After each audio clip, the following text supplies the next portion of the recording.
उत्तर में आपके समाहित हैं, हम उस पर एक-एक करके आएँगे। लेकिन दर्शकों, अभी जब बात चिट्ठियों की निकली है, तो यहाँ पर एक कवि की भावनाएँ आप तक ना पहुँचे, ये कैसे हो सकता है? तो गोपाल जी, यहाँ पर हम चाहेंगे कि आपकी कोई रचना हम अपने कार्यक्रम में शामिल कर लें। अ, बिल्कुल, बहुत-बहुत धन्यवाद। देखिए बात डाक की चल रही है, चिट्ठियों की चल रही है, तो कवियों का साहित्य का बहुत लेना-देना रहा है चिट्ठियों से। जी। हमारे बड़े-बड़े कवि जो रहे उन्होंने बहुत चिट्ठियों पे गीत लिखे। आपने फ़िल्मों में अक्सर गीत सुना होगा, लिखे जो ख़त तुझे वो तेरी याद में, जी। गोपाल दास नीरज जी का ये बड़ा जाना-माना गीत था। और आपने सुना होगा एक गीत था कि ये मेरा प्रेम पत्र पढ़कर तुम नाराज़ ना जी, होना, जी। तो चिट्ठियों से बहुत लेना-देना रहा साहित्यकारों का। तो कहीं उदय प्रताप जी एक हमारे बहुत बड़े कवि हैं, उन्होंने बड़ा अच्छा शेर कहा था, मुझे आज इस दिन पे याद आता है कि वो आज के दौर के अभी वो जीवित हैं। उन्होंने कहा कि सारे फैसले होते नहीं सिक्के उछाल के, ये फैसले हैं जिंदगी के करो देखभाल के। जी। सारे फैसले होते नहीं सिक्के उछाल के, ये फैसले हैं जिंदगी के करो देखभाल के। और मोबाइल के दौर के आशिकों को क्या पता, रखते थे कैसे खत पे कलेजा निकाल के। वाह! वाह! तो जो हमेशा से चिट्ठियों से बड़ा लगाव रहा है कवियों के लिए।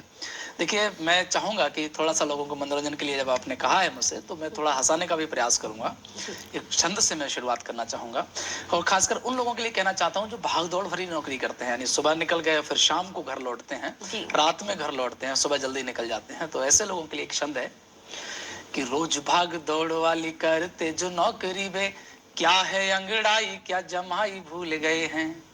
रोज भाग दौड़ वाली करते जो नौकरी बे, क्या है अंगड़ाई क्या जमाई भूल गए हैं। ठीक से नहाने खाने की बात छोड़ ही दो, दांत और कान की सफाई भूल गए हैं। कि सोते हुए छोड़ जाना सोते हुए पाना रोज, औलाद भी अपनी पराई भूल गए हैं। वो पांच औरतों में पहचान है कठिन काम, कौन सी है अपनी लुगाई भूल गए हैं। पांच औरतों में पहचान है कठिन काम, कौन सी है अपनी लुगाई भूल गए हैं। ऐसा होता है अक्सर। जी। और मैं चार पंक्तियां देना चाहूंगा। अब आशिकों की जहां बात हो रही है कि मोबाइल के दौर के आशिकों को क्या पता, रखते थे कैसे खत पे कलेजा निकाल के, तो यहाँ से मैं कहना चाहता हूँ आशिकों के लिए। एक आशिक थे, उनके लिए कि पकड़ा गया हूं तो मेरी रग रग को तोड़ देते, कहीं उनकी पिटाई हो गई जी।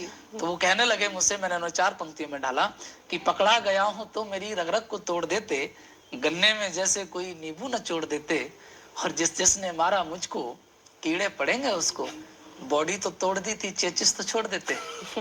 तो हंसते और हंसाते रहना बहुत जरूरी है। और चार पंक्तियां मैं और देना चाहूंगा, जी। क्योंकि कहते हैं कि हंसना सेहत के लिए बहुत लाभदायक होता है।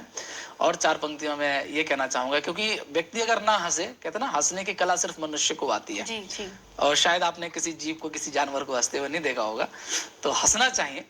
तो और मैं चार पंक्तियां ये कहना चाहूंगा कि आशिकों के लिए ही कहना चाहता हूं कि मैं मानता हूं तुम किसी से प्यार कीजिए, मैं मानता हूं तुम किसी से प्यार कीजिए, वक्त आ जाए तो तुम इजहार कीजिए, पर मिलते हुए उससे देखा जो किसी ने, तो पिटने के लिए पीठ भी तैयार कीजिए। जी। पर मिलते हुए उससे देखा जो किसी ने, तो पिटने के लिए पीठ भी तैयार कीजिए। और इजाजत हो तो चार पंक्तियां मैं और कहना चाहूंगा जी, जी, कि बिल्कुल, स्वागत है। जैसे कि एक और आशिक थे, मैं अक्सर इन पे मेरा अधिकतर ध्यान जाता है इसलिए क्योंकि हाथ से जब निकल के आता है तो कुछ ऐसे ही रास्ते से निकल के आता है।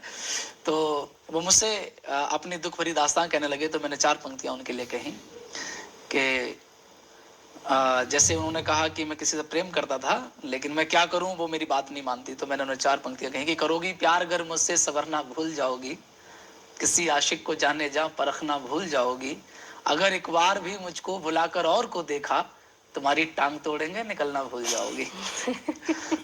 तुम्हारी टांग तोड़ेंगे निकलना भूल जाओगी। जी, बिल्कुल, बिल्कुल। आपकी जो रचनाएँ है उसमें इतना हास्य है, और हास्य हम सभी के लिए अच्छा होता है। हम सुखी रहें, हमारी सेहत अच्छी रहे, इसके लिए हास्य ज़रूरी है। और जो हमारा